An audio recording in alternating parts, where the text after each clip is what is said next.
Hello everyone, welcome to part 4 of the planner piece series. If you haven't watched the previous parts yet, I highly recommend checking those out first. I put links in the description below. In today's video, I'll be putting my system to the test in a spiral bound planner with a horizontal weekly layout. I've never really consistently planned in a spiral bound planner, and I know for a fact that horizontal weekly planning does not work for me, which is why this is probably going to be the biggest challenge of the entire series for me. So this is going to be interesting. I am currently in a B6stology as my main planner for reference.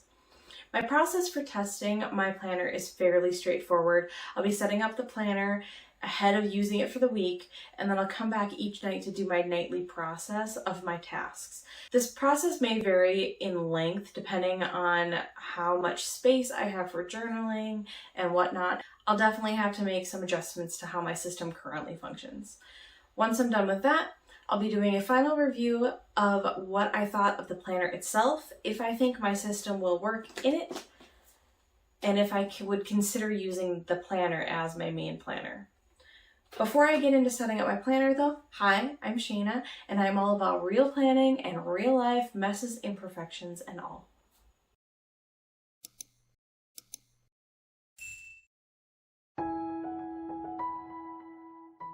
Alright, here's my setup. There's really not going to be a whole lot to this setup because I can't add a ton to this planner because of the spiral. I know there's things that you can buy to take or add stuff to a spiral planner. I don't like that you have to buy something to be able to add like a single page. You know what I mean? I'm so used to being able to just add whatever I want.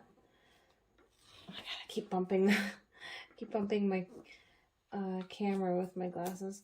I'm so used to being able to add whatever I want that it's kind of hard to not be able to do that personally. So, all right, there's that, and then there's one on the back.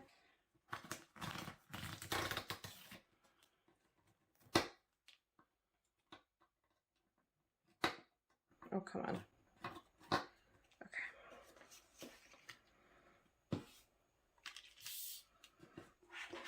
Such a gorgeous planner, though. Okay. So just a quick, since I don't have much to set up, it's just a quick flip through. They do give you stickers, which is kind of cool. Couple different sets of stickers, and then there's this pocket. Nothing's in it, but kind of neat. And then for August, I have already done my monthly, and I did it the same way that I did in my mini happy planner, where I have just the color-coded dots, and then I have my goals and my tasks here.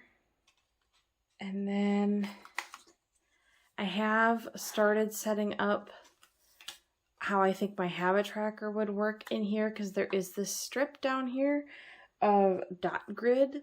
So I can either do 1 or 2 of these based on how many things I track. I wanted 2. So there's that. I was actually going to set that up on camera, but I was trying to figure it out, and then I just kind of set it up. So there's that. And then what I think I'm going to do is I'm going to use this section here for events.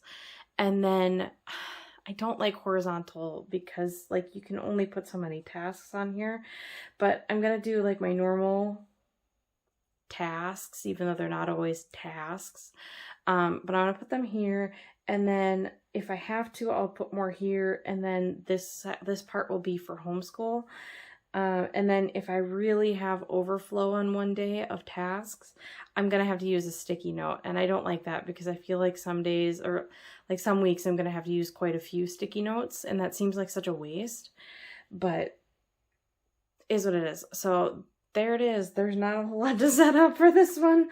Like I said, because I can't really add anything, and they don't have very many notes pages on the back either, so there we go. That's that's the setup basically.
So for a final review, the pros of this planner is that it is super cute and it is really affordable and easy to find. You can go to Michael's and find them really easily.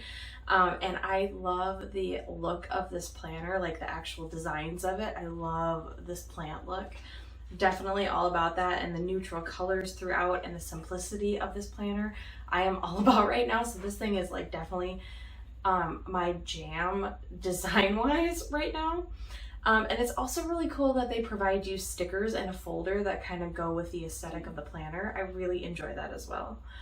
As far as cons, the biggest con to this planner I knew going in was that it's a horizontal weekly.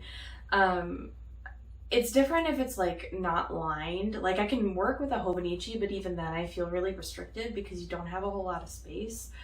I don't have a lot of tasks very often, but when I do, I tend to like really go have a lot of things. And there's just not a lot of room in these weeklies. You can have 2 columns, but once you've got those 2 columns, I mean, you can probably do more if you wrote smaller. But I tend to write bigger when I write fast. So it just didn't, it wouldn't really work for me personally for how I plan and how I write. Also, it's hard to add stuff. I know there's things you can buy. I don't know if they're, you know, branded things or whatever, that you can snap on here and add pages, but it's like onesie, twosie things. You know, you can't easily add stuff like a ring or a disc bound planner. Even a bound planner, you can add stuff easier. And then that would almost be a little bit forgivable if they gave you more notes pages in the back, but there really aren't a lot of notes pages in the back either. So you're really kind of, I mean, I know that's kind of the thing with pre-printed, pre-set up planners, is that you're kind of stuck to the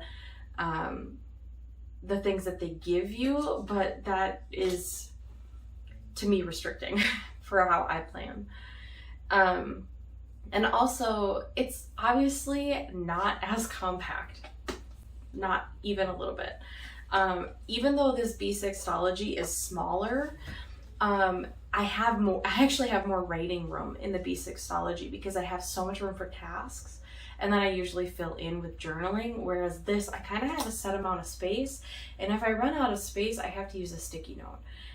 For the most part, I had to do my homeschool stuff on a sticky note because I just I didn't know if I would need the room or not.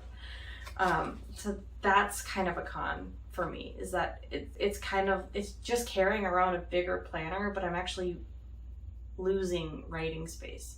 So for me, it doesn't make sense. If this were vertical, however, that would probably work a whole lot better. And I knew that, which is why I went with the horizontal. So it would be, I knew this one would be the one that would be the most challenging for me personally.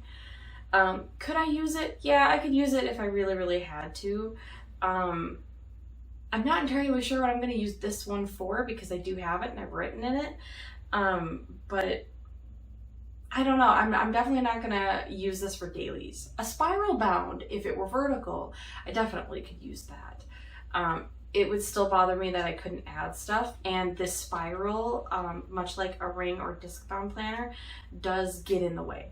I am ambidextrous, but I primarily write with my right hand, and I was having so many issues. There's actually a spot in the daily check-in where I'm like, because my handwriting just got so crappy at the end. So would I use a spiral? Could I use a spiral? I could. Could I use a horizontal? I could if I really had to. Would I use a horizontal spiral? Not in a million years. Would I use a vertical spiral? I'd consider it. I'd consider it if I had no other options, basically. I don't, yeah, if I had no other options, I would make it work perfectly fine. So there we have it. What did you think of how I implemented my system into this spiral bound planner? I'm intrigued to know. Let me know in the comments. As always, thank you so much for being here. I always greatly appreciate it, and I'll see you in my next video. Bye.